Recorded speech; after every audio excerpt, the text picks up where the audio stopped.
लिया ना तुमने?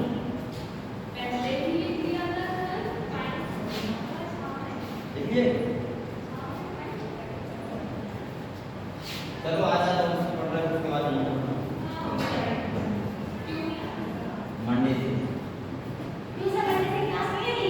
मंडे से टीचर बोर्ड में लगेगी क्या? वहाँ है नहीं? हाँ वो भी नहीं।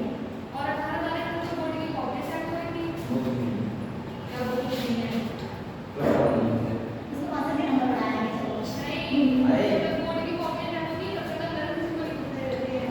वो क्लास कर देंगे, क्लास कर देंगे, क्लास कर देंगे। अरे सब कुछ कर रहे हो। चलो हम लोगों ने आज हम लोग कॉन्सेप्ट पढ़ेंगे, क्वेश्चन पढ़ जाना।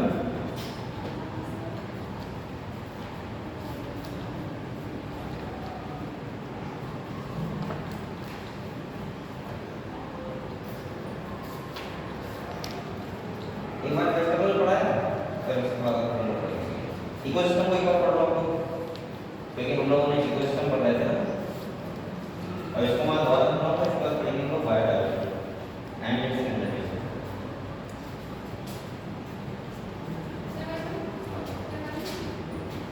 ये क्या करना है?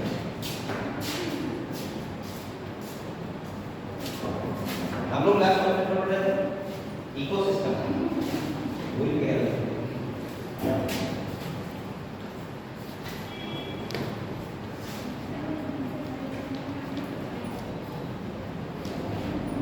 हम लोग लास्ट चैप्टर पढ़ रहे थे, उसका नाम था इकोसिस्टम, ठीक है।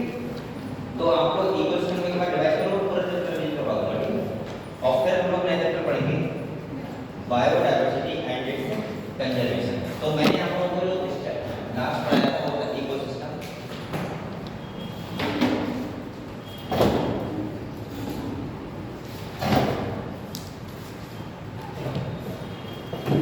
और पहले मैं आपको इकोसिस्टम के बारे में पढ़ाऊंगा, और इसके बाद हम लोग पढ़ेंगे बायोडायवर्सिटी एंड इट्स कंजर्वेशन। हालांकि मैंने इकोसिस्टम पूरा पढ़ा दिया था, हम लोगों ने पॉपुलेशन इंडेक्स के बारे में पढ़ लिया था, लेकिन फिर भी मैं इसको दोबारा पूरा बोलूंगा, ठीक है।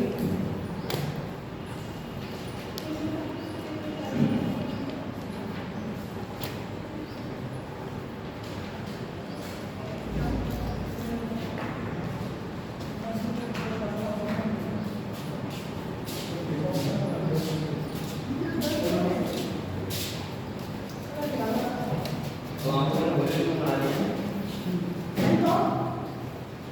बच्चे बीच ज़्यादा पढ़ लेते हैं। मैं तो ये भूल गया कि ये चलेगा कि हाँ सर, मुझे भी यही लगा, मैं भी लगा। लेकिन आप पहले सुनो, मैं मंडे से आपके क्लास 5 स्टार्ट होगा, ऐसा सुनने में आया है। मंडे से क्लास 5 स्टार्ट होगा, ठीक है। जनता का सब अब यहाँ डर मंडे डिजिटल बोर्ड है। मैं कोशिश करूंगा, हम लोगों ने इकोसिस्टम तक पढ़ लिया था, चैप्टर बचा है हमारा बायोडायवर्सिटी एंड इट्स कंजर्वेशन। मैं पूरा एक्सप्लेन कर दूंगा आपको यहाँ पे, ठीक है। हम लोग एक दिन खाली बस इकोसिस्टम के एग्जाम्पल जो वो वाले हैं, पॉपुलेशन इंटरेक्शन, और दूसरा बायोडायवर्सिटी एंड इट्स कंजर्वेशन को एक बार थ्योरेटिकली वहाँ पढ़ेंगे, एक दिन खाली बस। उसके बाद मैं यहाँ पर स्टार्ट करवाऊंगा रिवीजन, और मैं आपके लिए 35 वीडियो दूंगा, 35 लेक्चर मैं यूट्यूब पर बनाऊंगा, अपने मोबाइल में बनाऊंगा, खुद करूंगा, और एक दिन में एक चैप्टर होगा आपका, फर्स्ट चैप्टर से लास्ट चैप्टर तक। लेकिन आपको एक दिन खाली एक चैप्टर को मिलेगा, आप लोग इतना पढ़ के आओगे घर से। हालांकि मैं एक्चुअली पूरा करूंगा, लेकिन मैं डिटेल नहीं कर पाऊंगा कि आपको कॉपी एक टॉपिक को एक घंटा पढ़ाऊंगा। एक दिन में एक चैप्टर, चाहे कितना ही बड़ा हुआ है कितना ही छोटा हुआ, बस। हाँ, और फर्स्ट चैप्टर से द लिविंग वर्ड से हम लोग पढ़ेंगे, और लास्ट चैप्टर यानी कि बायोडायवर्सिटी एंड इट्स कंजर्वेशन मुझे पता है कब तक खत्म करना है, 25 अप्रैल तक, सही है। और मैं मान के चलता हूँ कि आपको 25 अप्रैल तक 35 क्लासेस मिल जाएंगी। अगर आपको अभी से देखा कितना है, 13 है, तो मान के चलो 10 से करवाऊँ, और 25 दिन उसमें हाँ 5 क्लास मिल जाएंगे आपको। अगर डेली एक क्लास देना पड़ेगी, और मेरी क्लास डेली होगी तब तो मैं आपकी क्लास लूँगा, ठीक है। लेकिन बस क्योंकि मैं सोच रहा हूँ कि एक बार होगा नहीं क्रैश कोर्स टाइप का, हर दिन एक चैप्टर आपका मैं बिल्कुल पढ़ाऊंगा, साथ में सोल्व करूंगा और आपको घर पे जाकर उसको देख सकते हो। ये आपका एक बहुत अच्छा रिवीजन हो जाएगा। बस बात यही करके आपको ये भी काम करना है, खाली आपको बस घर से पूरा पढ़ के आना है। और अगर आपने इतना भी कर दिया मेरे साथ, तो मैं गारंटी कराऊं कि आपको पेपर देते जाओगे तो आपको बहुत अच्छा लगेगा और हर एक बात आपके माइंड में होगी। ठीक है, हम लोगों ने बेटा लास्ट क्लास 3 में चैप्टर खत्म कर दिया। अब बोलो हम लोगों ने लास्ट क्लास में चैप्टर खत्म किया था, उसका नाम था इकोसिस्टम। क्या था? मैं आपको एक बार प्रेजेंट एक्सप्लेन करते रहूं, फिर हम लोग लेकर पढ़ेंगे। देखो बच्चों, मैंने इकोसिस्टम में आपको क्या बताया था? मैंने कहा था इकोसिस्टम का मतलब क्या होता है? इकोसिस्टम का मतलब होता है जहां पे कोई कम्युनिटी एक साथ रहती हो और साथ में उनका क्या हो, रिलेशनशिप हो, बायोटिक और एबायोटिक, और आपस में एक दूसरे स्पीशीज का हो रिलेशनशिप हो। अगर ऐसा कोई सिस्टम फंक्शनल है तो उसको हम लोग क्या बोलते हैं? इकोसिस्टम। या मैं बोल सकता हूँ बायोटिक एंड एबायोटिक का जो रिलेशनशिप है जहाँ पे, और वहाँ पे एक फंक्शन चल रहा हो तो उसको क्या बोलते हैं? इकोसिस्टम। इकोसिस्टम का मतलब मैंने बताया था आप लोगों को बेटा, इकोसिस्टम में टेरेस्ट्रियल भी होते हैं। कैसे होते हैं? टेरेस्ट्रियल और एक्वेटिक भी हो सकते हैं और मैन-मेड भी हो सकते हैं, यानी कि हमारे द्वारा बनाया गया। जैसे मैंने कहा था, अगर हम टेरेस्ट्रियल की बात करें तो आप लोग बताओ, ये घास का मैदान है, ग्रासलैंड, ये भी क्या है? इकोसिस्टम है। माउंटेन्स का अगर हम देखें तो वो भी क्या है? इकोसिस्टम है। ऐसे अगर हम देखें, हम कुछ भी जहाँ पे कुछ बन रहा हो यानी कि चल रहा हो, वो क्या होता है? एक इकोसिस्टम होता है। ऐसे अगर मैं एक्वेटिक की बात करूँ, जैसे यहाँ पे अगर हम बात करें तो ग्रासलैंड हो गया, डेजर्ट हो गया, ठीक है, ये सब क्या है? एक इकोसिस्टम है। ऐसे माउंटेन्स हो गया, ये भी एक क्या है? इकोसिस्टम है। अगर हम ऐसे बात करें एक्वेटिक की, जैसे आप लोग बताओ एक तालाब, तालाब में क्या है? इकोसिस्टम। ऐसे एक झरना क्या है? इकोसिस्टम। ऐसे एक सी क्या है? इकोसिस्टम। ऐसे रिवर क्या है? इकोसिस्टम। ये कैसे एक इकोसिस्टम है? एक्वेटिक। तीसरा मैंने कहा था मैन-मेड का मतलब, मैंने कहा था अगर कोई खेत है, फील्ड है, और जिसमें क्या है? Crop field. कैसा फील्ड बेटे? Crop field. अगर एक क्रॉप फील्ड है वो भी अपने आप में क्या है? एक इकोसिस्टम है। मैं आपको खाली एक्सप्लेन कर रहा हूँ, आप भूल चुके हो मुझे पता है, इसलिए आपको खाली सुनकर रहो। ठीक, क्रॉप फील्ड क्या होता है? इकोसिस्टम होता है। और मैंने कहा था, अब आप कहोगे सर आप डिफरेंट पहचाने कैसे? आप लोग बताओ बेटा, ये देखो, ये देखो, जो आप सब तालाब देखा है ना, तालाब देखा है सबने? कौन देखा है? और आपने एक डेजर्ट देखा है, यानी कि अभी देखा नहीं तो आप समझ सकते हो उसको रेगिस्तान, ठीक है, जहाँ रेत होती है। आप लोग बताओ क्या यहाँ स्पीशीज और यहाँ का स्पीशीज क्या सेम होगा? नहीं, यहाँ का स्पीशीज जो एक कम्युनिटी होगी और यहाँ की कम्युनिटी का होगी डिफरेंट। यहाँ का जो एबायोटिक फैक्टर होंगे, यहाँ के होंगे क्या होंगे? डिफरेंट। इसका मतलब इकोसिस्टम क्या होगा? डिफरेंट। समझ गए? यहाँ की मैं ऐसे हो सकता हूँ एक्वेरियम। एक्वेरियम में क्या है? इकोसिस्टम। एक्वेरियम मतलब होता है जहाँ मछली रहती है, छोटा सा शीशे का होता है। अब आप कहोगे सर हमें जैसे ये कमरा है इसके सिस्टम बोल देंगे ना, बोल सकते हैं। अगर यहाँ पे आप लोग फंक्शनल यानी कि बाहर से कुछ लाना ना पड़े और आप लोग अपने आप से अगर अपने खुद से चला सको तो हम यहाँ पे क्या बोल देंगे? इकोसिस्टम। जैसे अब आप कहोगे इस इकोसिस्टम को कैसे पहचानेंगे? तो देखो इकोसिस्टम को पहचानने का तरीका क्या होता है? एक तो होता है स्ट्रक्चर, इकोसिस्टम एक स्ट्रक्चर बनाता है, और दूसरा कैसा होना चाहिए? फंक्शन। कैसा होना चाहिए? फंक्शन। अब हम कैसे पहचानेंगे फंक्शनल है और कैसे पहचानेंगे स्ट्रक्चर है? बेटे देखो बात, स्ट्रक्चर का मतलब होता है यहाँ पे स्ट्रैटिफिकेशन होता है। क्या होता है बच्चों? स्ट्रैटिफिकेशन का मतलब होता है वर्टिकल डिस्ट्रीब्यूशन। जैसे आपने देखा होगा, अगर आप फॉरेस्ट में गए तो सबसे पहले आपने लार्ज ट्री देखे होंगे, बड़े बड़े पेड़ देखें, बड़े बड़े पेड़ होंगे। उसके बाद क्या होते हैं? हर होते हैं, उसको उसके बाद हर होते हैं, और उसके बाद क्या होते हैं? ये क्या है? वर्टिकल डिस्ट्रीब्यूशन है। देखो ये क्या है? वर्टिकल डिस्ट्रीब्यूशन है, और इसको बोलते हैं स्ट्रैटिफिकेशन। और ये किसी भी माउंटेन्स का क्या होता है? स्ट्रक्चर। आप कोई भी कहीं भी जाओगे तो आपको पेड़ मिलेंगे बड़े वाले, इसके बाद छोटे श्रब मिलेंगे, फिर हार्ब मिलेंगे और फिर क्या मिलेंगे ग्रास। तो ये क्या हो गया स्ट्रक्चर। दूसरा अगर हम फंक्शन की बात करें इकोसिस्टम के, तो आपको पता होना चाहिए यहाँ पे लगभग हमको 4-5 चीजें होनी चाहिए। हम बोल सकते हैं वो कैसा होगा इकोसिस्टम फंक्शनल। जैसे यहाँ पे बेटा यहाँ पे नंबर 1 होना चाहिए प्रोडक्टिविटी। क्या होना चाहिए?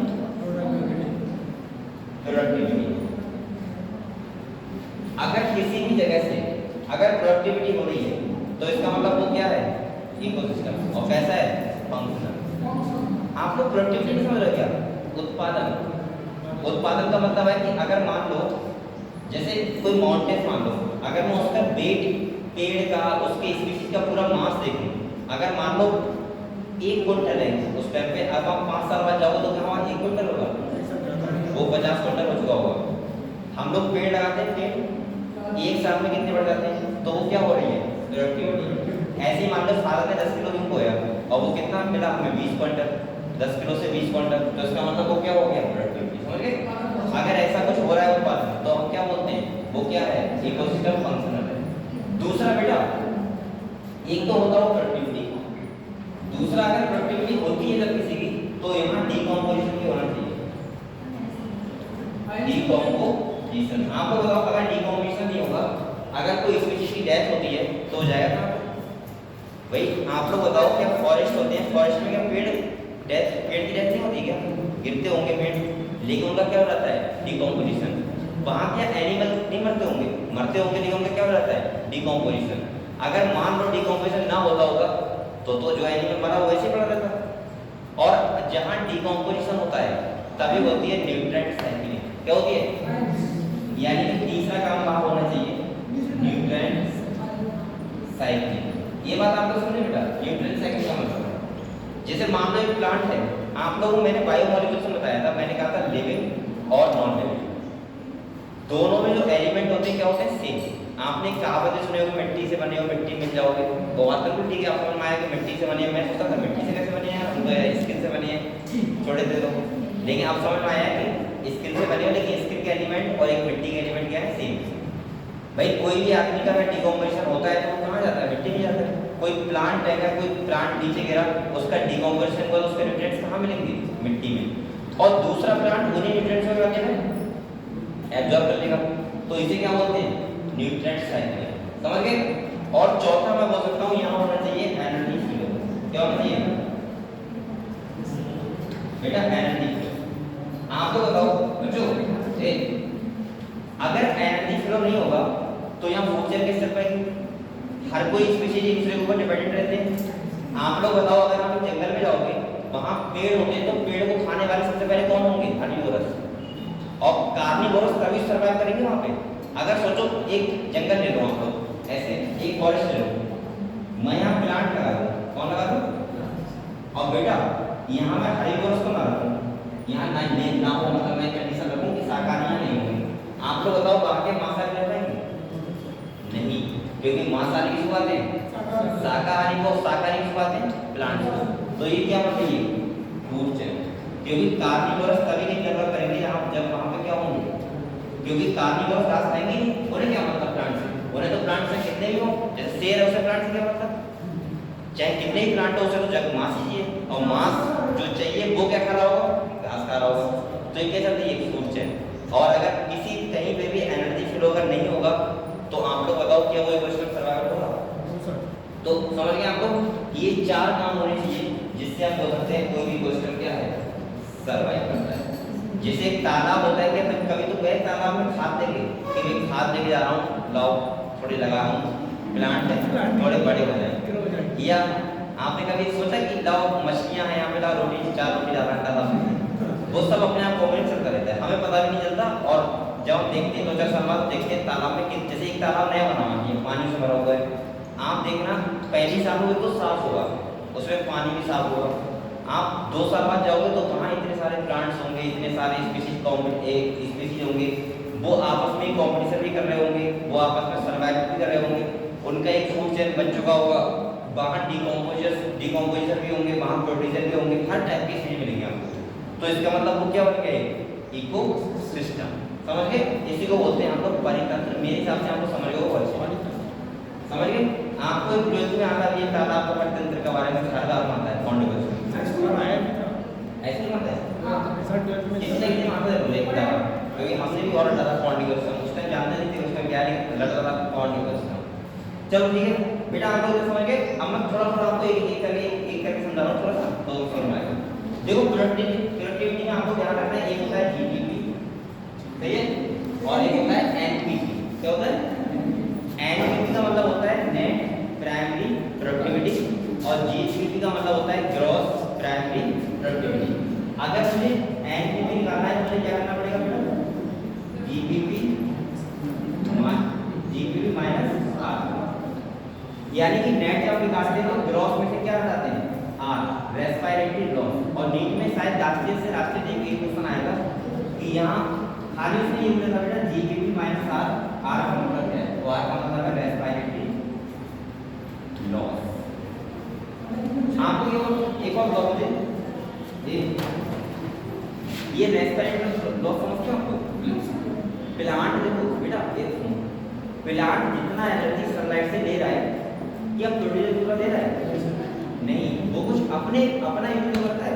जैसे आप लोग वहाँ पे इतना खा रहे हो उतना बायोमास आपके अंदर बन रहा है नहीं आप लोग इतना खर्च कर रहे हो आप घूम कर रहे हो एनर्जी अपनी खर्च कर रहे हो इसका मतलब क्या होगा वो हटा दो माइनस आप एक समझ गए तो क्या निकल आएगा नेट प्राइमरी प्रोडक्टिविटी समझ गए था। अब दूसरा देखो डीकंपोजिशन मैंने क्या बताया था बेटा डीकंपोजिशन का होता है उसे क्या बोलते हैं डिट्राइटस। क्या बोलते हैं डिट्राइटस मतलब होता है बेकार डेड सबस्ट्रेट। जैसे आपने घूरा बोलते हैं पूरा वेस्ट मटेरियल जो घटा होता है सब डाल देते हैं ना गड्ढे में उसे बोलते हैं डिट्राइटस। और मैंने यहाँ पे आपको बताया था सबसे इंपॉर्टेंट ये है सीक्वेंस कि डीकंपोजिशन का सीक्वेंस क्या है। और यहाँ से भी डीप में ऐसे मान के चलो 4 पार्ट से 2 क्वेश्चन आएंगे एक तो 100% आएगा और जो बता रहा हूँ नीचे आएंगे सही है आपको ध्यान रखना है। मैंने कहा था यहाँ पे आपको डीकंपोजिशन कैसा होगा पहले क्या होता है उसके बाद क्या होता है तो बताओ आपको सीक्वेंस क्या है बताओ पहले क्या होता है सबसे पहले फ्रैगमेंटेशन क्या होता है यानी कि टुकड़ों में डिवाइड होगा उसके बाद क्या होता है अरे सब भूल गए लीचिंग पानी मिलेगा उसमें इसके बाद ये बोल रहा हूँ हाँ लीचिंग होगा उसके बाद क्या होता है कैटाबॉलिज्म मतलब माइक्रोबियल एक्टिविटी होगी और इसके बाद बेटा क्या होगा ह्यूमिडिफिकेशन और उसके बाद हो जाएगा मिनरलाइजेशन। ठीक है एक सुनो सबसे पहले क्या होगा बताओ फ्रैगमेंटेशन दूसरे नंबर पे लीचिंग आपको बोला तो तीसरे नंबर पे कैटाबॉलिज्म और चौथा ह्यूमिडिफिकेशन और ये तीनों क्वेश्चन आएंगे इसमें ह्यूमिडिफिकेशन और पांचवा मिनरलाइजेशन। एक आपने से जिसे बोलते हैं पूरा बन गया उसमें 5 स्टेप हो गए तब बनता है। सबसे पहले फ्रैगमेंटेशन होगा किसके द्वारा नेमेटोड द्वारा एटॉम द्वारा इनका फ्रैगमेंटेशन छोटे टुकड़ों में डिवाइड होगा। इसके बाद सीधा लीचिंग का मतलब होता है वाटर वगैरह बारिश होती है तो वाटर बन जाता है। फिर क्या होगा कैटाबॉलिज्म मतलब होता है माइक्रोबियल एक्टिविटी।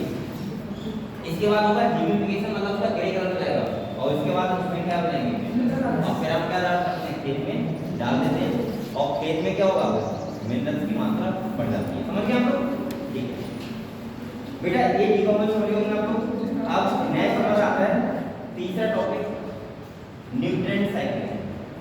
आप लोग बताओ न्यूट्रिएंट साइकिल का मतलब क्या होगा सिंपल भाषा में ये हुआ कि न्यूट्रिएंट्स जो होते हैं उनकी साइकिल होती है। जैसे एक प्लांट है और आपको पता होगा प्लांट में क्या करते हैं हम लोग प्लांट की डेथ होती है या मान लो पेड़ का पत्ता गिरा है वो कहाँ जाएगा मिट्टी में जाएगा। आपको पता है मिट्टी में जाने के बाद क्या होता है उसको कीड़े मकोड़े इसको छोटे पार्ट डिवाइड कर देंगे उसका डीकंपोजिशन हो जाएगा और डीकंपोजिशन होने के बाद क्या होगा वो मिनरल्स कहाँ मिल जाएंगे सॉइल में मिट्टी में जाएंगे और मिट्टी में दूसरा प्लांट मिनरल्स को क्या कर लेगा एब्जॉर्ब कर लेगा। इसे क्या बोलते हैं न्यूट्रिएंट साइकिलिंग। और यहाँ पे हर किसी की क्या हो रही है साइकिलिंग। जैसे आप लोग बताओ कि कार्बन डाइऑक्साइड साइकिल नहीं हो रही है ना। जैसे हम लोग CO2 रिलीज करते हैं प्लांट क्या करते हैं उसको ले लेते हैं उसके बाद वो एनर्जी में लेते हैं और हमको क्या देते रहते हैं ऑक्सीजन देते रहते हैं ये प्रोसेस चल रहा है। तो ये सब चीज साइकिलिंग में चल रही है उसको बोलते हैं न्यूट्रिएंट साइकिलिंग। अगले हमारा आता है नेक्स्ट आता है एनर्जी फ्लो। ये थोड़ा मैं डिटेल में समझा रहा हूँ ठीक है इंपॉर्टेंट पार्ट है इसका एनर्जी फ्लो। एनर्जी फ्लो का मतलब क्या होता है भाई सन है, आपको पता है सन एक अल्टीमेट सोर्स ऑफ एनर्जी है हर एक इकोसिस्टम का, ठीक है। और सन के बाद उसको कौन रिसीव करता है? प्रोड्यूसर, यानी कि मैं रिटर्न कर रहा हूँ ना से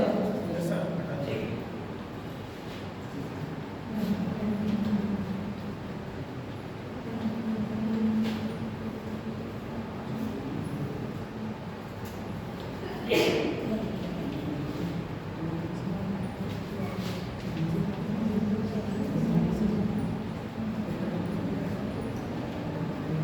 देखो यहाँ पे देखो, अगर हम यहाँ पे बात करें, किसकी बात कर रहे थे? एनर्जी की। बेटा ये समझ लो आप,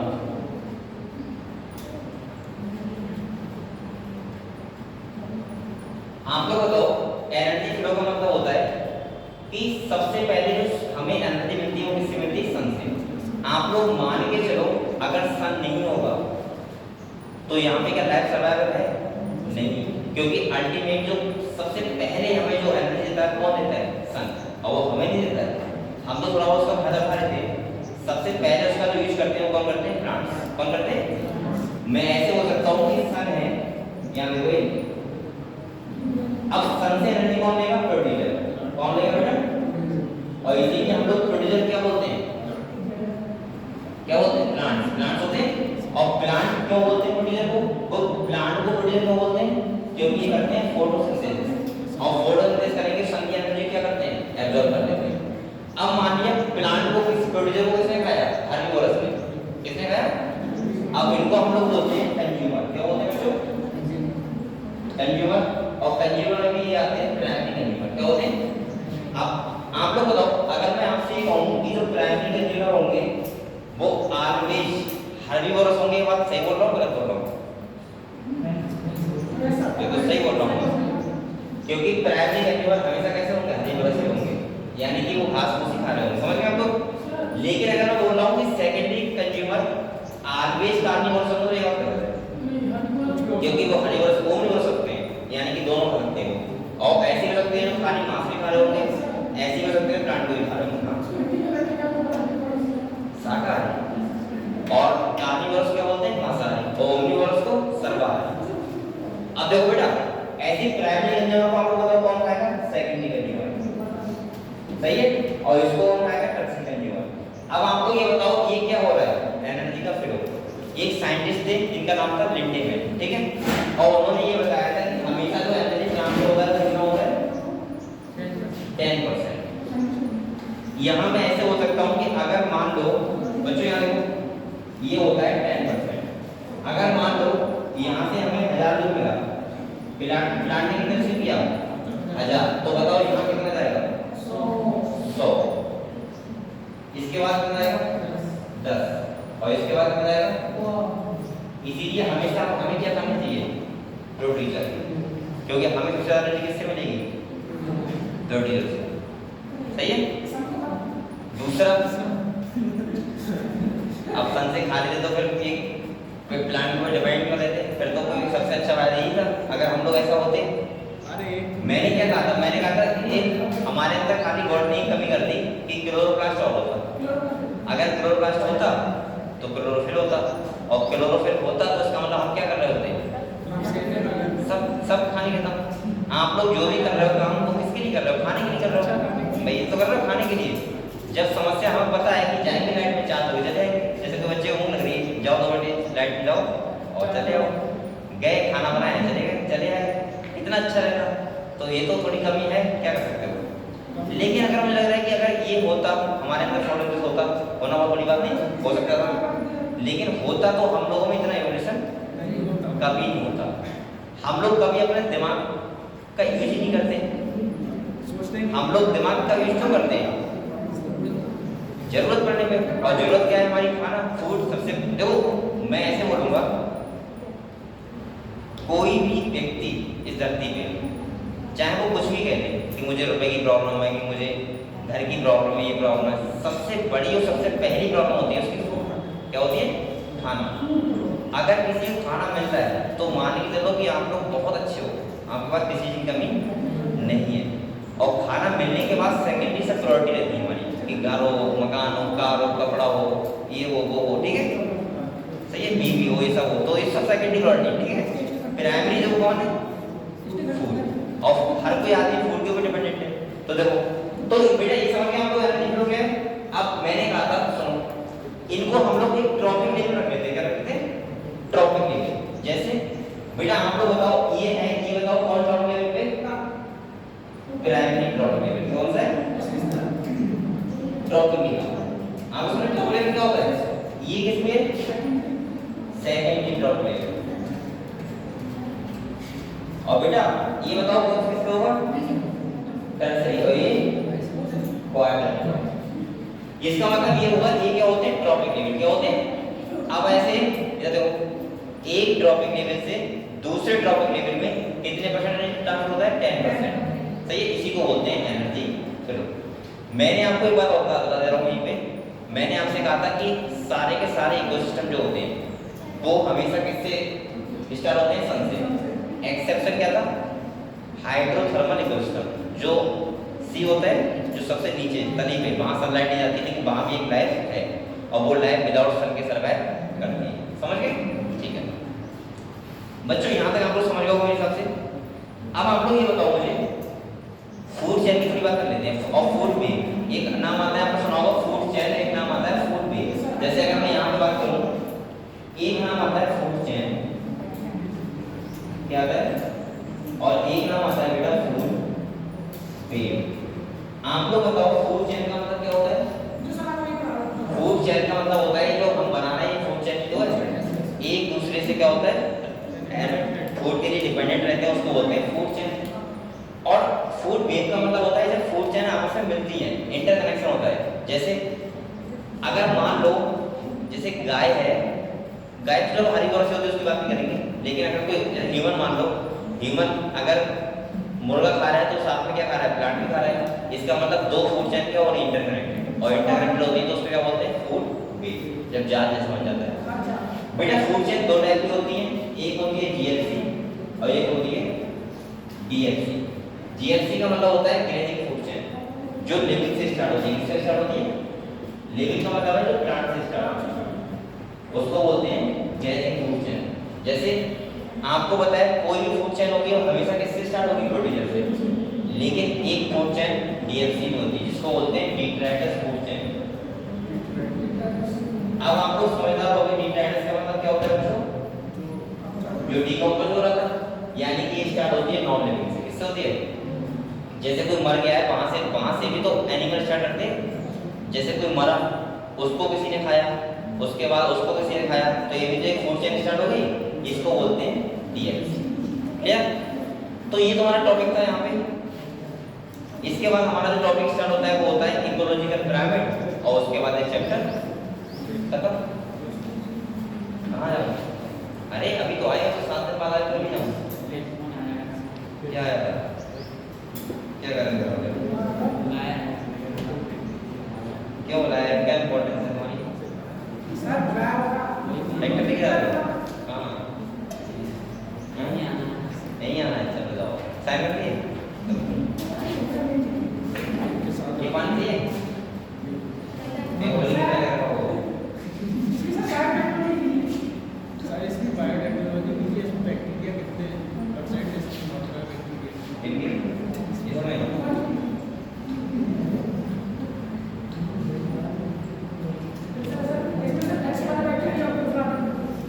अच्छे वाले बैक्टीरिया बेटा एक बार मैं बता दूं आपको, ये अभी मैं पूरा चैप्टर एक्सप्लेन मोबाइल कर दूंगा, बायोडाइवर्सिटी एंड इसका कंजर्वेशन, ठीक है।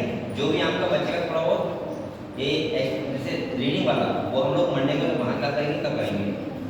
और मैं सोच रहा हूँ कि आपके 35 चैप्टर 35 दिन में कंप्लीट करवा दूंगा डिजिटल बोर्ड, ठीक है, मतलब एक दिन में एक चैप्टर, जिससे आप लोग डिजिटल बोर्ड से जाओ तो आपको ऐसा लगे कि हम लोग एक पढ़ के आए अच्छे से बैठ गए। और ये पहले दिन में क्वेश्चन तब होगा कि आपको शांत होकर पूरी तरीके से आप लोग पढ़ के आओगे, पढ़ने बैठे हुए, तब आपको अच्छा लगेगा, ठीक है। चलो नेक्स्ट हमारा टॉपिक जो है वो क्या है, इकोलॉजिकल पिरामिड। क्या है इकोलॉजिकल, लिखा था टॉपिक है, इसमें बहुत बड़ी वीक है, उन्होंने क्या किया,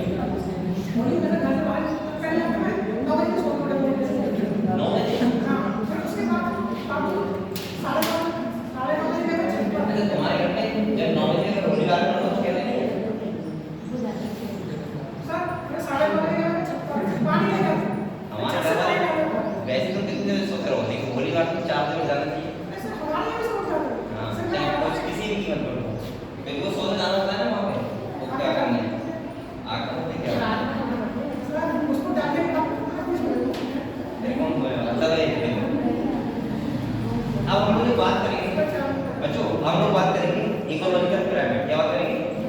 इकोलॉजिकल पिरामिड।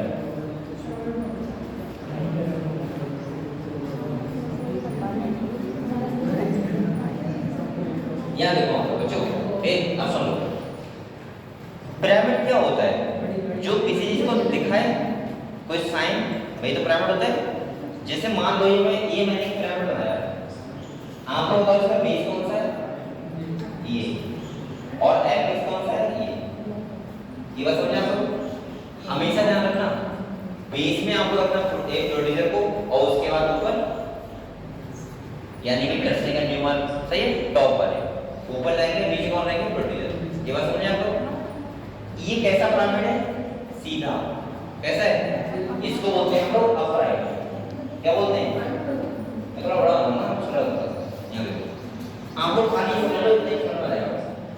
ये देखो, एक अगर मैं ऐसे बना दूं पिरामिड बेटा, और मैं बीच में ऐसे कर दे रहा हूँ, तो कर दिया। आप लोग बताओ ये इसका क्या है और ये क्या है? एपेक्स है।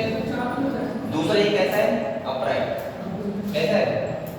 अपराइट मतलब ये सीधा है। ये देखो, सीधा है, अपराइट है। हमेशा ध्यान रखना, बेस पे रखना प्रोड्यूसर को, उसको रखना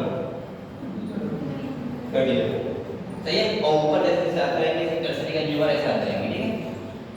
आप लोग ऐसे ध्यान रखो, जैसे मैं यहाँ पे नंबर का पिरामिड बना रहा हूँ, किसका बना रहा हूँ? Pyramid of number. अब वो आपको पता है कुछ नहीं बोलेगा, वो खाली ये पूछेगा कि पिरामिड ऑफ नंबर। इतना आपके अंदर कॉमन सेंस होना चाहिए कि अगर नंबर की बात कर रहा है तो वो आपके घर के नंबर की बात नहीं कर रहा है कि घर में कितने लोग रहते हैं, वो बात कर रहा है इकोसिस्टम में। पहली बात फ्यूचर इकोसिस्टम में कुछ चीजें आपको कॉमन सेंस लगा लिया। जैसे अगर वो सुनो, अगर वो आपसे रैंकिंग की बात कर रहा है, मान लो रैंकिंग, और वो बात कर रहा है फूड को लेकर, तो आप समझ जाओगे डेंस की बात कर रहा है। अगर वो रैंकिंग की बात हार्मोन को लेकर कर रहा है तो किसकी बात कर रहा है? एस्केटिस करके। तो कुछ चीजें ऐसी होती हैं जो हम क्वेश्चन देके समझ जाते हैं बात कहां कर रहा है। अब जैसे वो कहते हैं पिरामिड ऑफ नंबर, हाँ सर हमें यहाँ पता ही नहीं लगा कि वो क्या बात कर रहा था, कौन से पिरामिड की। बेटा पिरामिड खाली इकोसिस्टम में पढ़ते हैं तो इकोसिस्टम का कर रहा हूँ। अब मैं कह रहा हूँ कि बेस में हमेशा किस रखना है? प्रोड्यूसर। चलो अपने प्रोड्यूसर रखते, इसके बाद प्राइमरी कंज्यूमर, इसके बाद सेकेंडरी, इसके बाद टर्सरी। ये समझ गए आप लोग? आप लोग मुझे बताओ बेटे, तब देखो आप लोग मुझे बताओ, क्या प्रोड्यूसर नंबर ज्यादा नहीं होगा? Yes sir. हमेशा ही प्लांट का नंबर ज्यादा होगा, और जो प्लांट को खा रहे होगा उनका नंबर उससे कम होगा, उनको खा रहा है उसका नंबर, और जो लास्ट में होगा जो टॉप पे होंगे। जैसे मान लो जैसे प्लांट होते हैं, प्लांट का नंबर ले लो इकोसिस्टम में, और प्लांट को जो खा रहे होंगे जैसे गाय बकरी जो भी खा रहे होंगे उनका नंबर हमेशा क्या होगा? कम होगा, और जो उनको खा रहे हैं उनका नंबर और कम। और सबसे कम किसका होगा? जो टॉप पे बैठे होंगे, शेर। शेर का सबसे कम होगा, तो इसका मतलब ये कैसा है? सीधा। अब मैं आपके ऊपर बताऊं, आप लोग खाली ध्यान रखना, दो पिरामिड होते हैं इन्वर्टेड, बकाया सारे सारे कैसे होते हैं? अपराइट। अपराइट का मतलब सीधा। एक सुनो, जैसे अब हम नंबर की जगह बायोमास लिखते हैं, क्या लिखते हैं? बायोमास। बेटा यहाँ देखो, अगर बायोमास की बात करते हैं, नंबर के आधार पर बायोमास नहीं होगा, ज्यादा होगा इनका। जब नंबर कम है तो बायोमास क्या होगा? सेम कम। ये बात समझ गए आप लोग? बायोमास ऐसे करते हैं, समझा नहीं? सर बायोमास मतलब क्या होता है? बायोमास मतलब मास, वेट, जो ड्राई वेट आता है वो बायोमास होते हैं। अब बेटा यहाँ देखो दूसरी चीज, एक खाली दो पिरामिड, पहला जहाँ पे लोग हैं सी का, सी बायोमास का उल्टा होता है, हम जान रखना, और दूसरा स्टैंडिंग क्रॉप, इनका हमेशा कैसा होता है? उल्टा, और बकाया सबका कैसा होता है? सीधा। समझ गए? बस ये दोनों है।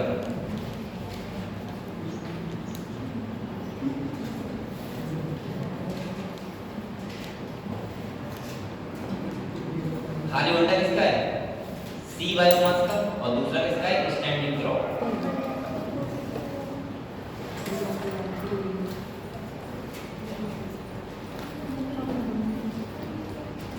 अब ये क्यों उल्टा है? एक बार मैं समझाऊं आपको। जैसे सी का सुनो, आपको सी का, सी में आप लोग बताओ फाइटोप्लैंक्टन होते हैं सबसे पहले, प्रोटीजर जो होते हैं कौन होते हैं? फाइटोप्लैंक्टन। बेटा फाइटोप्लैंक्टन का बायोमास हमेशा कम होगा।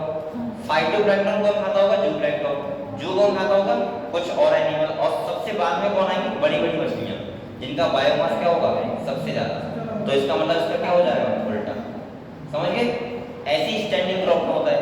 अगर कोई क्रॉप है और उसके अगर आप प्लांट के से आप तो बगीचा ले लो, बगीचे में प्लांट होते हैं 10 प्लांट है, लेकिन उनको जो बगीचे में खाने वाले लोग उनको ज्यादा इंसेक्ट ज्यादा होंगे उनसे, तो इसलिए ये भी कैसा रहता है उल्टा, समझ गए। तो ये दोनों उल्टे होते हैं, बकाया सब कैसे होते हैं। और जब भी क्वेश्चन आएगा खाली अब ये वाला पूछ सकता है बस इन दोनों को लेकर कि उल्टा पिरामिड किसका होता है, समझ गए। इनवर्टेड और अपराइट बकाया सारे होते हैं। ये चैप्टर तुम्हारा यही था बस, जिसमें हम लोगों ने पढ़ा इकोसिस्टम के बारे में। अब तुम्हारा जो लास्ट चैप्टर है वो कौन सा है, बायोडायवर्सिटी एंड इट्स।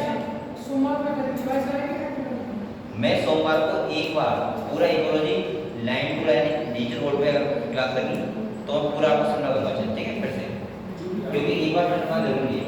और उसके बाद हम लोग फर्स्ट चैप्टर से रीड करेंगे द लिविंग वर्ल्ड। लेकिन एक बात मुझे अभी सुन लो, कोई बच्चा ये जानना चाहता है कि सर हमारा कोर्स पूरा हो गया तो कोई दिक्कत नहीं बायोलॉजी की, वो मैंने करवाया है, हुआ नहीं है आपका, समझ गए। मैं चाहता था इकोलॉजी अभी 5 दिन और लगा था, लेकिन मैं अभी हुआ भी नहीं, चैप्टर बचा भी है। इसीलिए आप लोग ये कोशिश करना, जिन मैं कोशिश कर रहा हूँ आपको फायदे के लिए, जिससे आपका जो स्टार्टिंग है जैसे first chapter second third chapter plant kingdom हो गया, एनिमल हो गया, इसके बाद तुम्हारा मॉर्फोलॉजी हो गया, एनाटॉमी हो गया, दोबारा पढ़ लो, फोटोसिंथेसिस हो गया, रेस्पिरेशन हो गया। और एक मुझे पता है खाली 12th में 2 यूनिट छोड़ के जेनेटिक्स और बायोटेक्नोलॉजी, बेटा सब जो इम्पोर्टेंट है वो कहाँ है, फर्स्ट ईयर में तो है। आपका खाली यहाँ 2 यूनिट है ऐसे जो आपको थोड़े कठिन लगते होंगे, जेनेटिक्स और बायोटेक्नोलॉजी। और बायोटेक्नोलॉजी इतना कठिन नहीं, जेनेटिक्स थोड़ा सा अच्छा लगता है कि हाँ बहुत लेंथी चैप्टर है, बकाया जो मेन लेंथी चैप्टर है वो तो फर्स्ट ईयर में। जैसे आप एनिमल स्टार्ट कर दो, आप मॉर्फोलॉजी पढ़ो कितना अच्छा है, इसके बाद आप प्लांट फिजियोलॉजी लो, फोटोसिंथेसिस सब भूल गए होगे। इसके बाद अगर हम बात करें तो आपको होता है साइटोलॉजी, सेल डिवीजन, बायोमोलिक्यूल्स भूल गए। इसके बाद ह्यूमन फिजियोलॉजी, वो ह्यूमन फिजियोलॉजी कितना इंपॉर्टेंट है, हाँ बताओ। अभी मैं बोल रहा तो बीच में बोल रहा है अब बोल। तो मैं ये कह रहा था कि 12th में जेनेटिक्स छोड़ के बकाया सब इंपॉर्टेंट किसमें, फर्स्ट ईयर।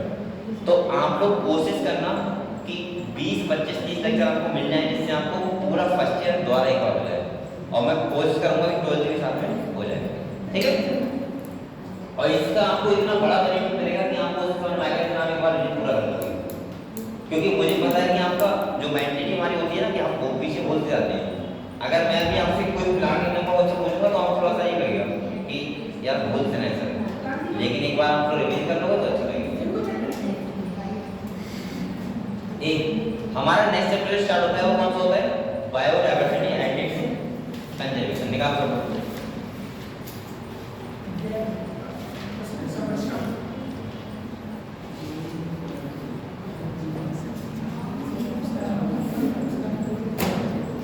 ये चैप्टर ही बहुत जरूरत है। और यहाँ से मतलब एक दो क्वेश्चन आते हैं, आपको लग रहा होगा इकोलॉजी तो छोटी है, छोटी नहीं है। इकोलॉजी से अकेले 8 क्वेश्चन आते हैं, ध्यान रखना, और इतने सिंपल क्वेश्चन आते हैं कि आपको आराम से कर दोगे। इसका इस चैप्टर का मैं लास्ट होगा क्या है, बायोडायवर्सिटी एंड इट्स कंजर्वेशन।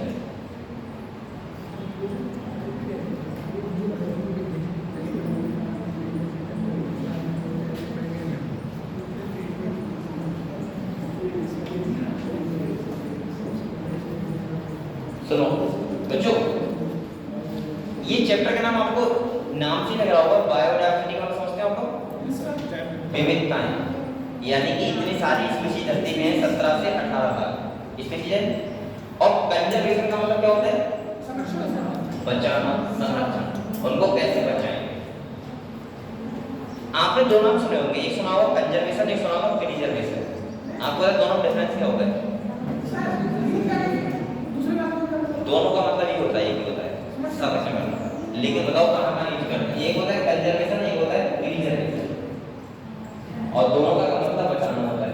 आप बताओ दोनों को यूज कहाँ करते हैं, कंजर्वेशन कहाँ लिखते हैं, प्रिजर्वेशन क्या लिखते हैं, कहाँ लिखते हैं बताओ, पता है किसी को? मैंने बता चुका हूँ 2-3 बार, कई बार बताया, लेकिन आपको हर बार लिख लिया और बताओ ऊपर आप लोग मुझे ध्यान रखेंगे, लेकिन भूल जाते हैं। कंजर्वेशन का बात हम तब करते हैं जब हम किसी लिविंग को बचाते हैं, और प्रिजर्वेशन की बात तब करते हैं जब हम किसी नॉन लिविंग को बचाते हैं। जैसे सुनो सुनो, जैसे एक मैं कहूँ कि प्लांट का एक पत्ता है, क्या है? पत्ता। अब वो पत्ता तो नॉन लिविंग है, लीफ। उसको मुझे, जैसे आपने देखा होगा हड़बड़ियों को हम चिपकाते हैं, तो उसको बोलते हैं प्रिजर्व करना, प्रिजर्वेशन। जैसे आप लोग फ्रिज में अपने क्या रखा, बैगन रख दिया, तो आप लोग उसको कंजर्वेशन नहीं कर रहे हो, उससे क्या कर रहे हो? प्रिजर्वेशन। और अगर आप शेर को बचा रहे हो या हाथी को, चूहे को बचा रहे हो, उसको क्या बोलेंगे? कंजर्वेशन। समझ गए? तो कंजर्वेशन हमेशा किसको यूज करते हैं? लिविंग के। और इसीलिए यहाँ पे नाम किसका आया है? कंजर्वेशन, ना कि प्रिजर्वेशन, क्योंकि हमको यहाँ पे किसको बचाना है? लिविंग के लिए बचाना है। बेटा अब आ गया बेटा, सबसे पहले आपके मन में क्वेश्चन आ रहा होगा कि सर बायोडायवर्सिटी को हम कंजर्व क्यों करें, वो भी आपको समझाएंगे अभी। दूसरा, हम लोग सबसे पहले बायोडायवर्सिटी की बात करेंगे। बेटा यहाँ देखो, मैंने आपको स्टार्टिंग बताया था फर्स्ट चैप्टर में कि बायोडायवर्सिटी यहाँ पे कितने स्पीशीज प्रेजेंट है? 1.7 मिलियन से 1.8 मिलियन, यानी कि 1.7 से 1.8 मिलियन। और ये डाटा पता है कितना होता है आपको? ऐसा लग रहा हो कि यार 17 लाख टाइप की स्पीशीज है। 17 लाख। आप लोगों ने बहुत देखे होंगे 100 टाइप की स्पीशीज, 100 से ज्यादा 500 देखी होगी, चलो 1000 देखी होगी अगर हम ज्यादा घूमे होंगे तो। बल्कि आपने जो देखा है मक्खी मच्छर नहीं देखा है, सही है? आम, सही है? गन्ना, बहुत तो ऐसे प्लांट है जो आपने अभी तक नहीं देखे होंगे। जैसे मैं कहता हूँ कॉटन का प्लांट को देखा है, हाँ देखा होगा, बहुत जो नहीं देखा होगा। जैसे मैंने एक बार कहा था मुझे, गेहूं का प्लांट देखा है, पता नहीं कौन सा बोला, मैंने नहीं देखा है। तो सोचो गेहूं का नहीं देखा है तो क्या बात है। तो इसका मतलब ये है कि 17 से 18 लाख स्पीशीज का मतलब समझ आपको, ये हजार नंबर नहीं है, 17 लाख स्पीशीज। आपको पता है अकॉर्डिंग टू साइंटिस्ट ने रॉबर्ट मी, उन्होंने पता क्या बताया था, और आपको इसमें बताऊं मैं, 1500 डिस्कवरी हर साल नहीं होती, 1500 हर साल नहीं मिलती है। और साइंटिस्ट का ऐसा मानना है कि यहाँ पे पता है कितनी डायवर्सिटी होगी? 7 मिलियन। मतलब उन्होंने कहा था कि बहुत सारे ऐसे स्पीशीज होंगे जो हमें डिस्कवर्ड भी नहीं होंगे और खत्म हो जाएंगे। सोचो 7 मिलियन, और 7 मिलियन स्पीशीज में 70 लाख स्पीशीज यहाँ पे हो सकती है। मैंने आपको कहा था अमेज़न रेन फॉरेस्ट तो आपने देखा ही नहीं, और वहाँ पे सोचो कितनी सारी डाइवर्सिटी होगी। और वहाँ पे अगर सही से डिस्कवर किया जाए तो आप सोच ही सकते कितनी सारी टाइप की डाइवर्सिटी वहाँ पे हो सकती है। अब अगर मैं यहाँ पे आपको बताऊँ बेटा, जो चींटियाँ होती हैं, चींटियाँ आपने कितनी टाइप देखी होंगी? 5 टाइप देखी होंगी। अब पता है कितनी टाइप होती है? 20,000। मैंने 4-5 टाइप देखी, मैंने काली देखी, लाल देखी है, और चीटा देखा है तो ऐसी वैरायटी पर।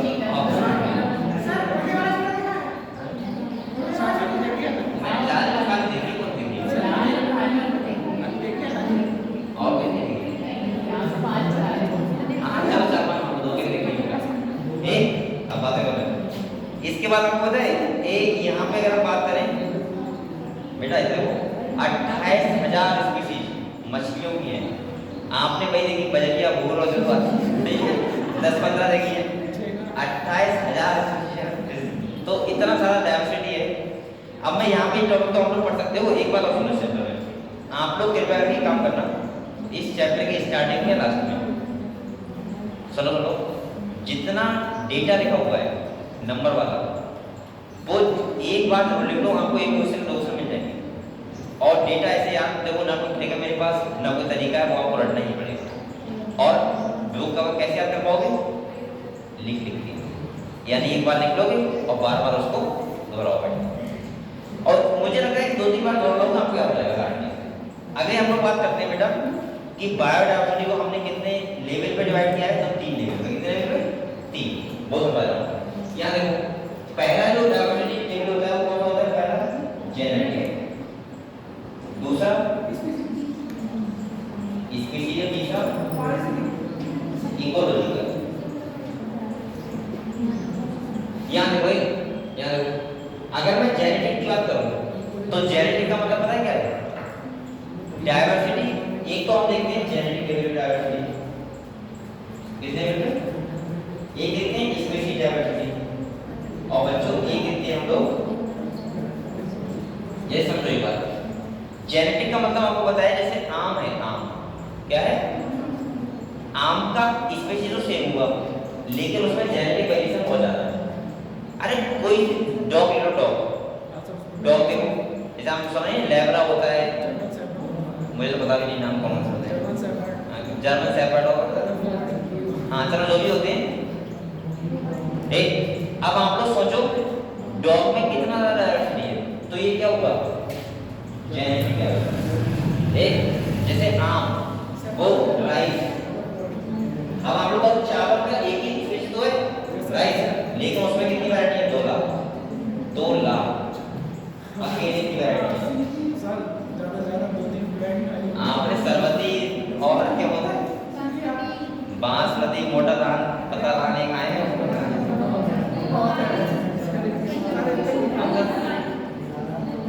दूध मलाई, ये दूध मलाई, मैं तो पहली बार सुन रहा हूँ। मैंने मंसूरी सुना है, ये तो सुना है मंसूरी, दूध मलाई, हाँ हो सकता है वो। अच्छा था जब तो नहीं बच्चों को मार देना पड़ रहा है, घर पे लगा के दूध मलाई। चलो नहीं कोई बात नहीं। चाय बनाई हैं? सर, चाय बनाई भी तो चाट मलाई, चाय बनाई। चाय मलाई, अब ये करने दो आप लोग। सर आपके दुकान सर वो छोटा छोटा चावल आता है कटा हुआ, कौन सा? छोटा चावल होता है कट गया, जो मतलब ये लगेगा कि ठंडा है, हाँ हाँ, वो बनाओ बाद में होता है। उस दुकान सर वो बासमती का खट्टा क्या बोलते हैं उसको? खट्टा होता है। दुकान दुकान, चलो बोल देंगे दुकान का, लेकिन मुझे तो 2 4 5 6 पता है, बहुत 10 मानो। जैसे एक बार हमारे इधर होता है प्यार, प्यार 13, प्यार 7 देने क्या होता है? हाँ चौसा होता है, हाँ चौसा तो आम का होता है, आम का नाम होता है चौसा है। इसके बाद एक होता है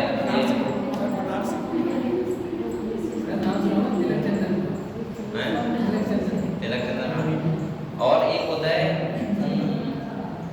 अरे वो मेरे दिमाग में आ रहा है, जिसमें बहुत ज्यादा निकलता है, वो क्या बोलते हैं? 1 ग्राम और निकलता है, बांसमती होता है क्या? चलो हो गई बेटा, ये समझिए डाइवर्सिटी क्या होती है? अरे देखो समझिए डाइवर्सिटी। चलो दूसरा जाओ, दूसरा होता है स्पीशीज डाइवर्सिटी। स्पीशीज का मतलब क्या होता है कि ये देखो अब अलग अलग स्पीशीज बहुत सारे हैं। अरे देखो स्पीशीज का मतलब क्या होता है?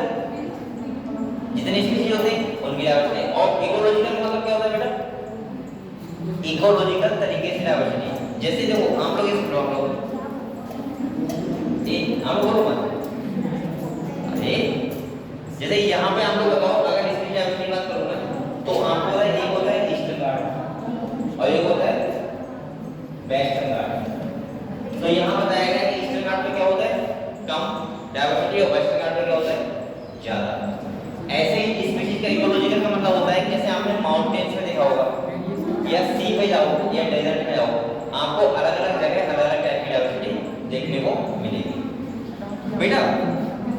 अरे अब हमारा नेक्स्ट टॉपिक जो आता है वो आता है how many are there on earth and how many in India. कितनी धरती पे है और कौन कितनी इंडिया में है। ये टॉपिक थोड़ा सा आपको अच्छे से समझ लो। देखो आपको पता होना चाहिए कि हमारा जो देश है भारत, ये मेगा डाइवर्सिटी का आता है मेगा डाइवर्सिटी का मतलब जो 12 कंट्री है सबसे डाइवर्सिटी है, उसमें हमारा भी नाम आता है इंडिया का। आपको पता होना चाहिए, बात पता नहीं है? नहीं सर। अरे 12 मेगा बायोडाइवर्सिटी जो कोई देश है उनमें हमारा भी नाम है, ठीक है? हमारा हाँ ए तो सुनो ये ये समझो, यहाँ पे सबसे पहले हमारा टॉपिक है वो है कि पैटर्न ऑफ बायोडाइवर्सिटी, वो सॉरी पैटर्न नहीं कि यहाँ पे कितनी सारी स्पीशीज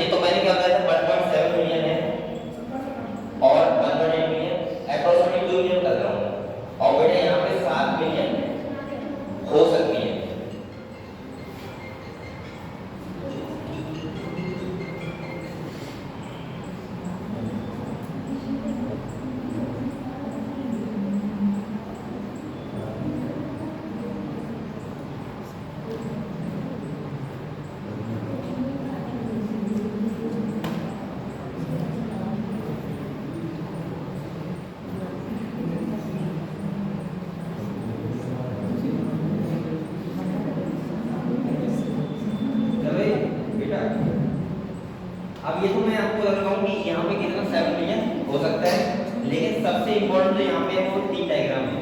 आप तो देखो 3 डायग्राम है जो इनवर्टिब्रेट्स, वर्टिब्रेट्स और प्लांट्स, ये तीनों समझना बहुत जरूरी है।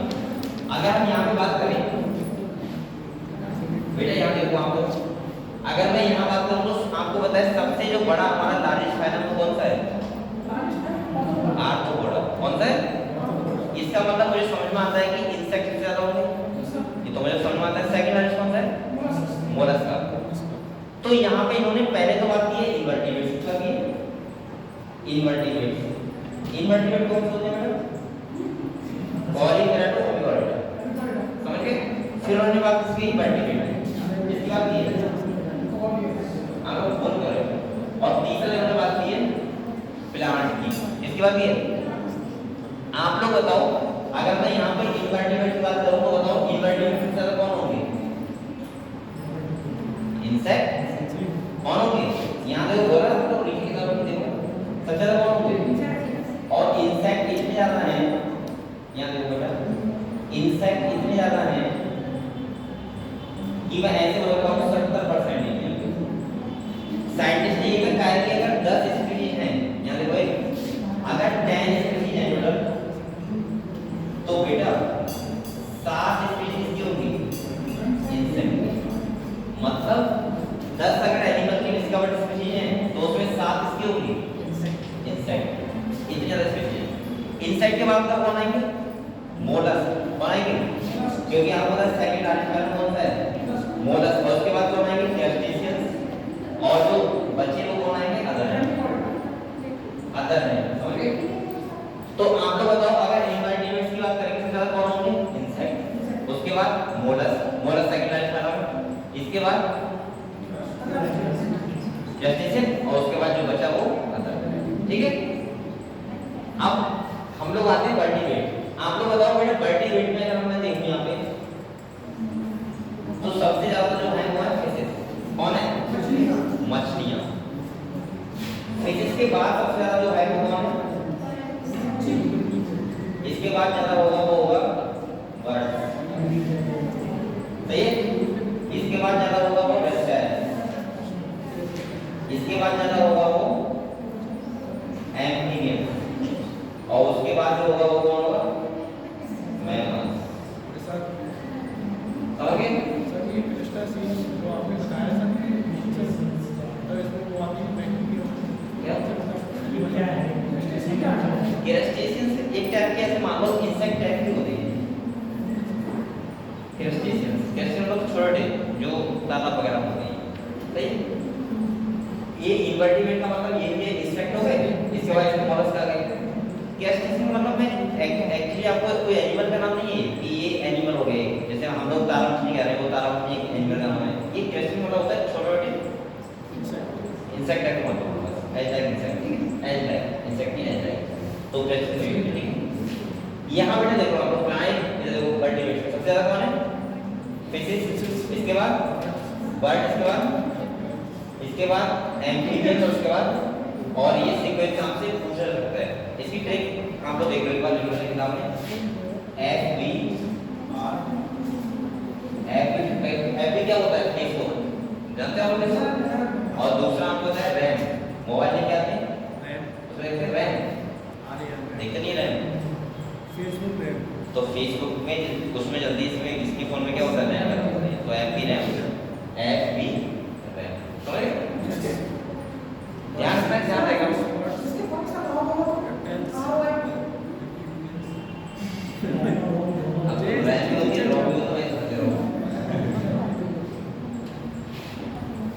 चलो ये समझ गए आप लोग बेटा।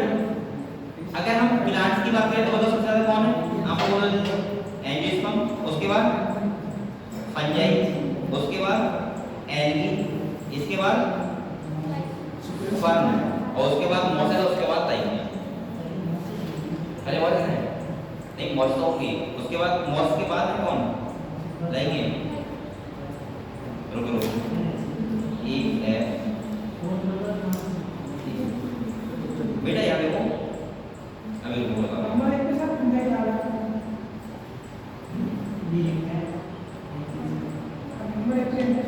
बेटा मैं आपको बता दे रहा हूँ ए सबसे पहले देखो अब मैं बता रहा हूँ एंजियोस्पर्म, उसके बाद लगाओ फंजाई, इसके बाद लगाओ एल्गी, इसके बाद फर्न, सही है, और इसके बाद मॉसेस और उसके बाद लाइकेन।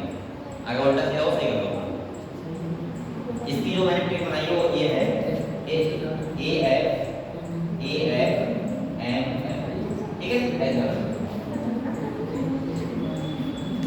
यहाँ देखो ये देखो इनकी ट्रिक आती है तो एक क्वेश्चन आएगा यहाँ पे मजाक कर रहा हूँ, एक 100% आएगा और खाली आपको ये बताना होगा कि कौन ज्यादा है कौन कम है, वो सीक्वेंस में लेगा घटते क्रम में बढ़ते क्रम में।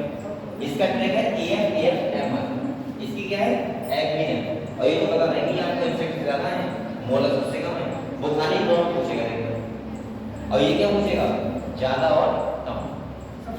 यहाँ देखो आप लोगों का इससे करके जो ये कैसे आता है कि आप लोग बताओ एंटी सबसे ज्यादा नहीं होंगे, उसके बाद कौन आएगा फंजाई, इसके बाद अगर सोचो तो एल्गी, और इसके बाद फर्न।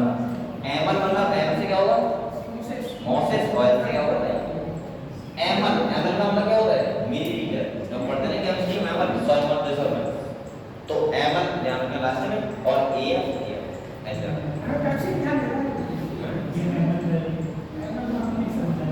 ये कहानी आप समझ लो तो। और बेटा यहाँ से भी इसमें एक क्वेश्चन होगा रखा होगा 100%, इस बात में क्लियर हो गया समझ गए। और ये तीनों ट्रिक से आप लोग एक साइड में कर दोगे, और ध्यान रखना अगर आप ट्रिक भूल गए, ये सुन लो बात अगर आप ट्रिक भूल गए इस क्वेश्चन में तो ये क्वेश्चन करने में आपको एक क्वेश्चन करने में 4 मिनट लग जाएंगे, आप सोचोगे यार कहीं गलत तो नहीं है, क्योंकि जब वहां पे सीक्वेंस होता है ना तो आप यही सोचते हैं कि यार एम्पलीट्यूड ज्यादा हो गया रेफ्लेक्स, ये देखो, और आपके दिमाग में ऐसा नहीं होता है कि एम्पलीट्यूड ज्यादा हो गया रेफ्लेक्स ज्यादा हो गया या बर्ड ज्यादा हो गया, आपको लगते हैं ऐसे चारों एक ही क्लास, लेकिन ज्यादा पता नहीं कौन सकता है। आप लोग कंफ्यूजन में जाओगे कि एम्पलीट्यूड ज्यादा हो गया है रेफ्लेक्स, और ये तो 100% हो जाओगे प्लांट वाले में कि फर्न ज्यादा हो गया मॉसेस, तो इसका मतलब कि सिंपल तरीका है ट्रिक याद करो। चलो अगले बेटा यहाँ पे जो हमारा आता है टॉपिक वो आता है पैटर्न ऑफ बायोडायवर्सिटी। बायोडायवर्सिटी का पैटर्न क्या होता है वो समझना, ठीक है, एक बार रिवाइज कर लो किसी डॉट ऑफ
अब आपको समझाते हैं कि स्पीसीज का जो पैटर्न होता है बायोडायवर्सिटी का वो क्या है और क्यों है वो भी समझा रहा हूँ, ठीक है। बता दो इसकी ये क्वेश्चन आया है तो ये समझना, ठीक है। आप ये क्वेश्चन आएंगे, चलो आगे।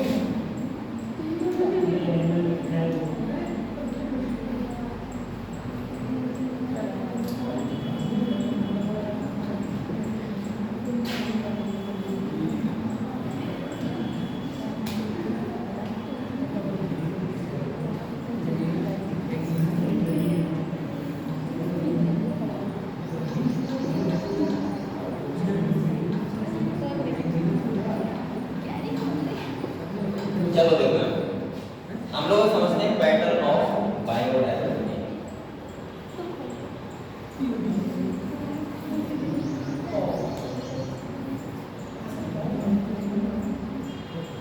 देखो अगर मैं आपको बताऊं कि बायोडायवर्सिटी कहाँ ज्यादा है कहाँ कम है क्यों है, देखो इससे समझ में आता है। यहाँ से अगर आप लोग बायोलॉजी समझे हो एवोल्यूशन समझाया एवोल्यूशन से, तो आपको ये तो समझ में आ रहा होगा कि कहीं ना कहीं एवोल्यूशन तो हुआ है। ये ऐसा तो है नहीं कि कोई एक व्यक्ति आया है, गॉड आया कोई भी सही, और उन्होंने पूरा एकदम से बना दिया सब कुछ, ऐसा नहीं है। कहीं ना कहीं यहाँ पे एवोल्यूशन हुआ है। पहले प्रोकैरियोटिक सेल आई होगी, इसके बाद यूकैरियोटिक आई होगी, इसके बाद हल्के हल्के स्टेज। ये कैसे मैंने बताया, मैं किस बेस पे ये बात कह रहा हूँ कि एवोल्यूशन यहाँ पे हुआ है, इसका रीजन क्या है?